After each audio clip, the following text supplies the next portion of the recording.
Good evening. Good evening. This Rashad Mitchell coming to you live from my YouTube channel as I continue on my part series on the week that was college football history and review.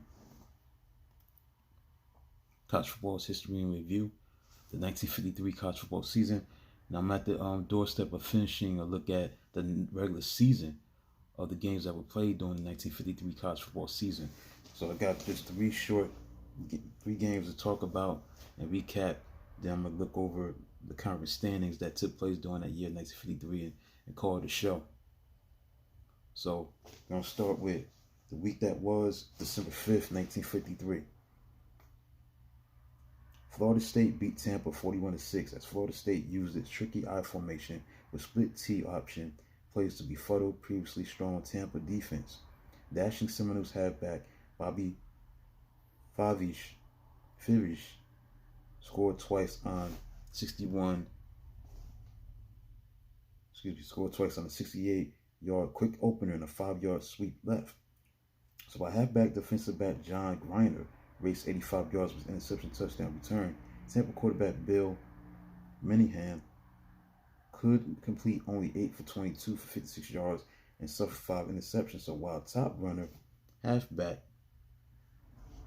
Charlie Harris was thrown for losses on his own only 2 carries, Tampa could gain only 82 yards against Seminoles defense, keyed by tackle Al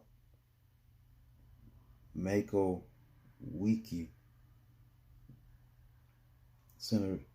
guard Al Pacifico, and M. Jimmy Lee Taylor.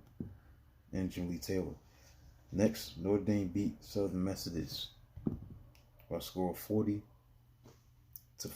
Notre Dame coach Frank Leahy was back on the sideline for what would turn out to be his farewell. Recently tapped as Heisman Trophy winner Fighting Irish halfback Johnny Latner flipped his second pass of the season in first quarter, 55 yards to end Dan Shannon to set up fullback Neil Wharton's first of 4 touchdowns that launched Irish scoring at avalanche early in the second quarter. SMU defense held at its 5-yard line, but quarterback Dwayne Nutt, who later threw a 44-yard touchdown pass to end Doyle Nix in third quarter, was dumped by Notre Dame defensive end Paul Matz, and his ball squirted loose for defensive tackle Frank Racquion to fall on end zone for the touchdown. Latner scored twice for a 20-0 halftime lead, 27-0 edge early in the third quarter. Mustangs passers completed 9 for 31, 202 yards, including reserve quarterback Sam Stolenworks' fourth quarter touchdown to then obscure end Raymond Berry. And finally, on December 5th, 1953, Houston beat Tennessee 33-19 as bruising line play served Houston well in the upset of Tennessee, which continued its retreat and coach Harvey Robinson's difficult first year as successor to legendary Robert Nealon. Volunteers tailback Jimmy Wade was superb in racking up 3 touchdown runs. The Tennessee trail all away after Cougars quarterback Bobby Clatterbuck opened scoring at 7-0 with first quarter touchdown run. Cougars led 13-6 at halftime. Quartet of different backs, halfback Scooter Stiegel, halfback Don Walker, and halfback Don Hargrove. Quartet of different backs like halfback Scooter Stiegel, halfback Don Walker, and halfback Don Hargrove, including fullback Jack Patterson, followed Clatterbuck to Cougars paid up.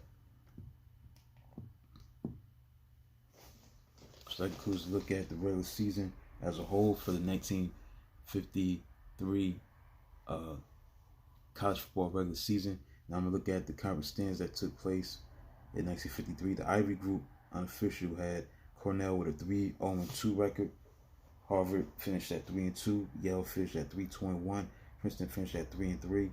Columbia finished at 2-3. Dartmouth 2-3. Brown 0-3. Pennsylvania 0-1. The Southern Conference had West Virginia at 4-0.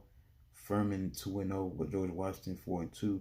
William and Mary 3-2. Richmond 3-3. Virginia Tech 3-3. Virginia Military 3-3. Washington and Lee 2-4. Citadel 1-3. and Davidson 0-5.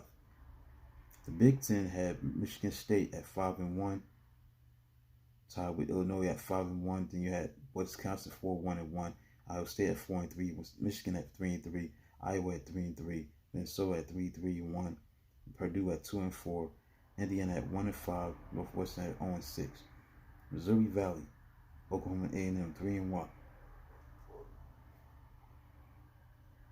Detroit at 3-1, Wichita at 1-2, Houston at 1-2, Tulsa at 1-3.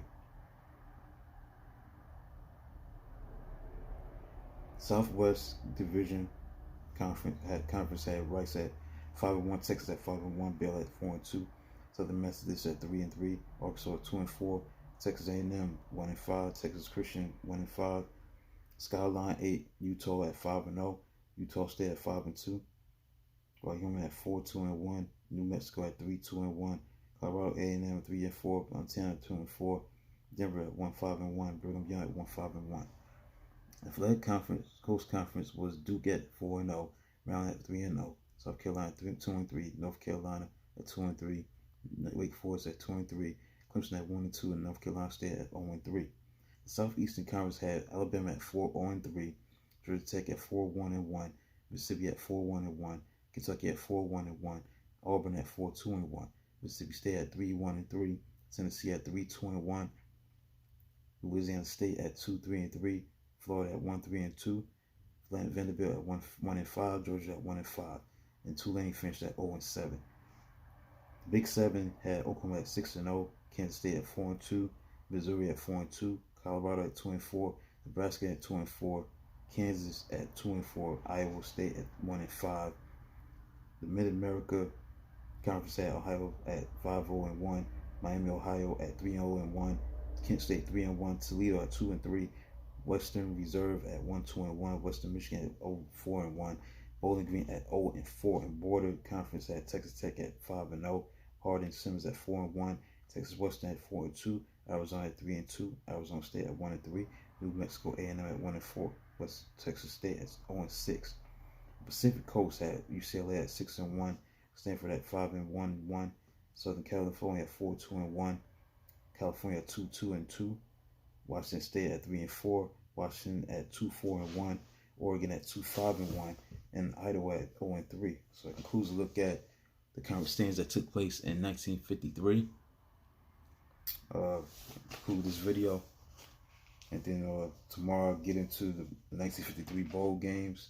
Not that many during that time in 1953 to talk about.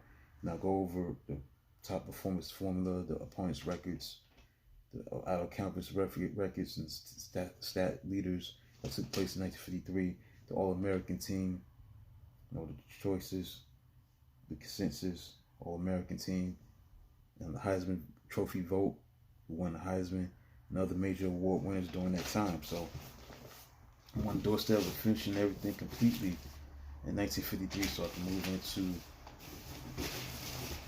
1954 season. So hopefully you enjoyed everything that I talked about. Please subscribe, like, comment, do whatever you can to support this channel. This is Rashad Mitchell, coming to you from my YouTube channel. Until then, this concludes week number 12. That concludes the regular season, the whole regular season of the 1953 season, my recap of that. Now I'm going to make the transition to talk about the 1953 bowl season, or the bowl games that were played during that 1953 season, and other things coming with it after it. So until then, talk to you tomorrow.